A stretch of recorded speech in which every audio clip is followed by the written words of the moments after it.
Have you ever noticed that some people just don't post? They're online, they watch, they scroll, but they never show themselves. No selfies, no daily updates, no carefully filtered highlights, just silence. And in a world that measures existence by visibility, that silence feels almost rebellious, because everyone is told to share, to prove they're alive by performing it, to turn their faces into brands, their moments into content, their lives into a feed. But there are a few who quietly step away from that noise. They don't announce it. They don't explain it.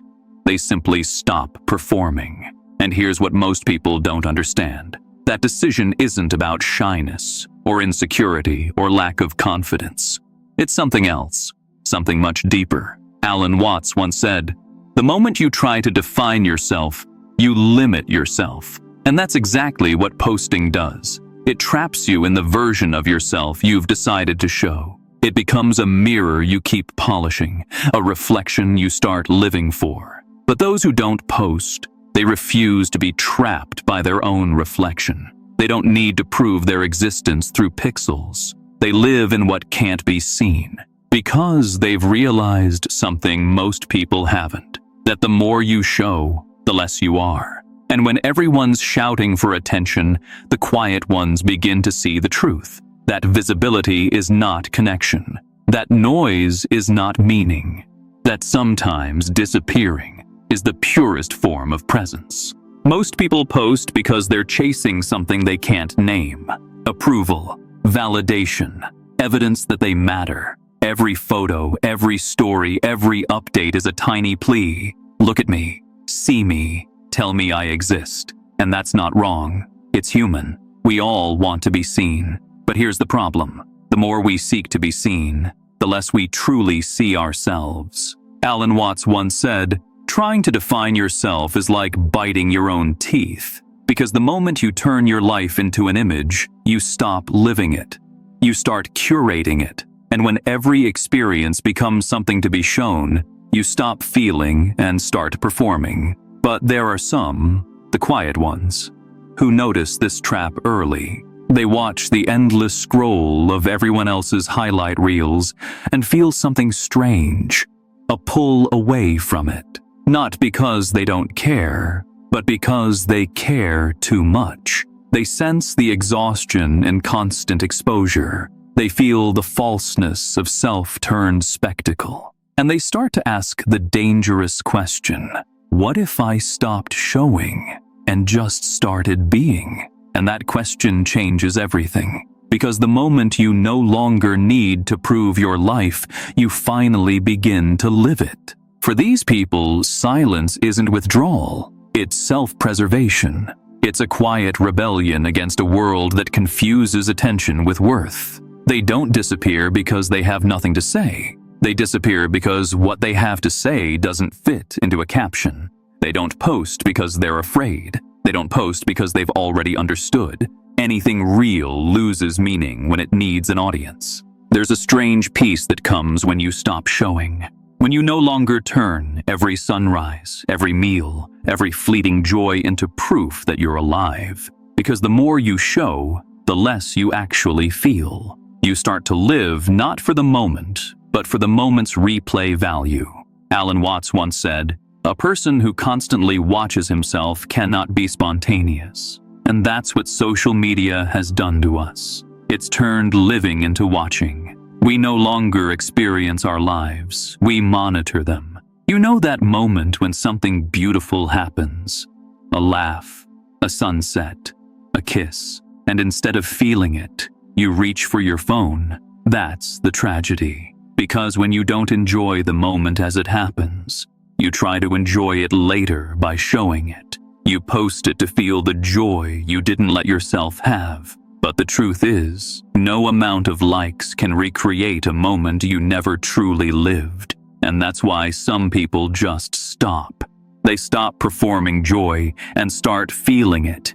They step out of the lens and back into life. They trade validation for presence. Because when you're unseen, you stop curating and start existing. You stop asking, how does this look? And start asking, how does this feel? And that's when real experience begins. Not the one you record, but the one that records you.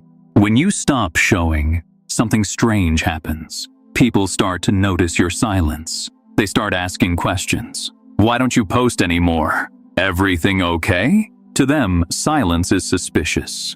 Because in a world addicted to visibility, not being seen feels like breaking a rule. Alan Watts said, "We're so busy trying to appear that we forget how to be." That's why people get nervous around those who don't perform. Your quietness reminds them how loud they've become. Your absence reflects their dependence on attention. You hold up a mirror they didn't ask to look into. And mirrors, real ones, make people uncomfortable because they show you what's really there. So they'll call you distant. They'll say you've changed. But deep down, what they mean is, you're not playing the game anymore. They can't understand that maybe you've just realized the game isn't worth playing. Because once you stop needing to be seen, you start to see everything more clearly. You see how people shape their lives like billboards, how validation has replaced meaning, how connection has been swapped for performance. And when you see all that, you understand why silence feels dangerous to others. It exposes the noise they've mistaken for life. But here's the quiet irony. The ones who don't post, the ones who aren't performing, they're not hiding. They're simply living a version of freedom the rest of the world forgot existed. Once you stop posting, something in the system notices.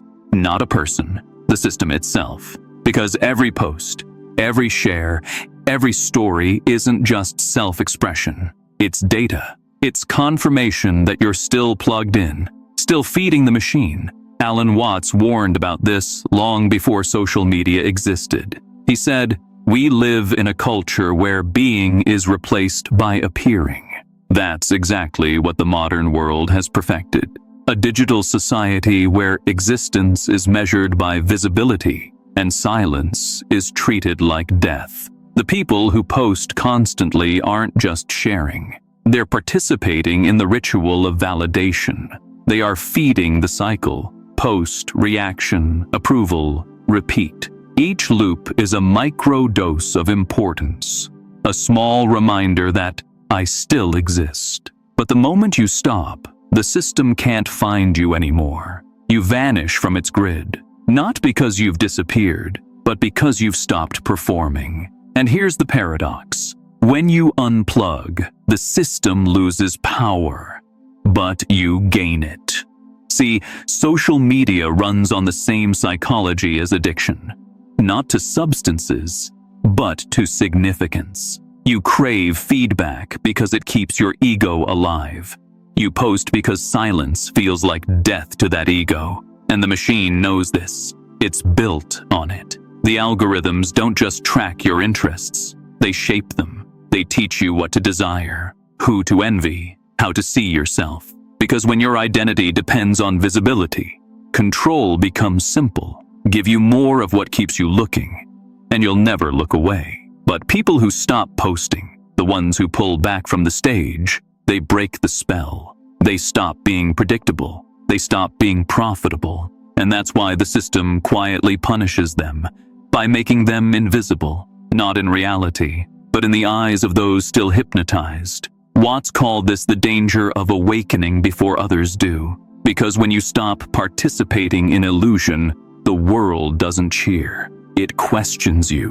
It calls you distant, detached, strange. But what it really means is, you've stopped playing by the rules. And that's the beginning of real clarity, when you realize the need to be seen was never yours to begin with. When you stop feeding the machine, it feels strange at first. The silence hits, the notifications fade, no one's watching. And for a moment you think you vanished. But slowly, something remarkable happens. You start to feel again. You start to notice the world that existed before the audience arrived.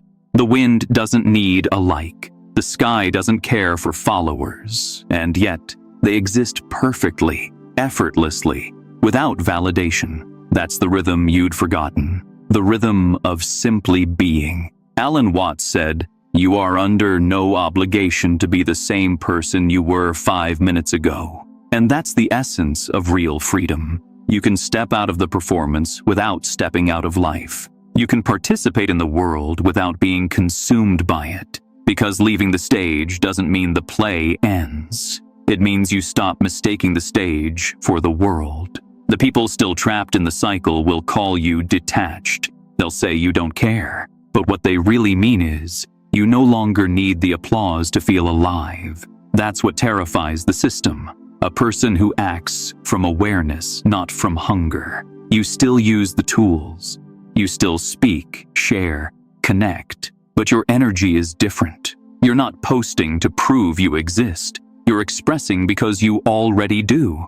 And that subtle shift changes everything. You begin to move through the world like water through open hands. Present, fluid, untouchable. No longer defined by attention, but illuminated by awareness. Watts often said, "The meaning of life is just to be alive." It is so plain and so obvious. And yet everybody rushes around in a panic, as if it were necessary to achieve something beyond themselves. That's the truth you come home to. You don't need to perform your existence anymore. You just need to live it. The irony is beautiful. The moment you stop trying to be seen, you finally see. You see the people still performing, the noise still screaming, the system still spinning, and you smile. Not because you're better, because you're free. And in that freedom, you finally return to the one place the system could never reach, yourself.